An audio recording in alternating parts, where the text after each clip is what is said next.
June 12, 2025 Ahmedabad വിമാനത്താവളത്തിൽ നിന്ന് take off ചെയ്ത എയർ ഇന്ത്യയുടെ ഫ്ലൈറ്റ് AI-171 ലണ്ടനിലേക്കുള്ള യാത്രാവിമാനം.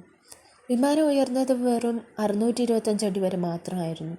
അതേ മണിക്കൂർ അത് നിയന്ത്രണം നഷ്ടപ്പെട്ടു. BJ മെഡിക്കൽ കോളേജ് ഹോസ്റ്റലിലേക്കാണ് വിമാനം തകർന്നു വീണത്.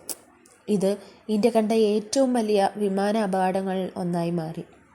വിമാനത്തിലുണ്ടായിരുന്ന 242 പേരിൽ 241 പേർ മരിച്ചു. നിലത്തുണ്ടായിരുന്ന 28 പേർ കൂടി മരിച്ചു. അഭൂതപൂർവമായി ഒരു യാത്രക്കാരൻ മാത്രം രക്ഷപ്പെട്ടു. അദ്ദേഹം 11A എന്ന സീറ്റിലിരിക്കുകയായിരുന്നു. അത് എമർജൻസി എക്സിറ്റിനടുത്തുള്ള സീറ്റാണെന്ന് നിങ്ങൾക്കറിയാമോ? അദ്ദേഹം സ്ലൈഡ് വഴി ചാടി രക്ഷപ്പെട്ടു. വിമാനം മുഴുവൻ തീയിൽ പിടിക്കുന്നതിന് മുൻപ് തന്നെ. എത്രയും ഭീഷണിയായ ഈ സംഭവത്തിൽ നിന്ന് നമുക്കൊരു പാഠമുണ്ട്. വിമാനത്തിൽ കയറുമ്പോൾ ദയവായി സേഫ് ശ്രദ്ധിക്കൂ. എമർജൻസി എക്സിറ്റുകൾ എവിടെയാണെന്ന് മനസ്സിലാക്കൂ. ഇവിടെ നിങ്ങൾ കാണുന്ന കുറച്ച് സെക്കൻഡുകൾ കൊണ്ടാവാം നിങ്ങളുടെ ജീവൻ രക്ഷപ്പെടുന്നത്.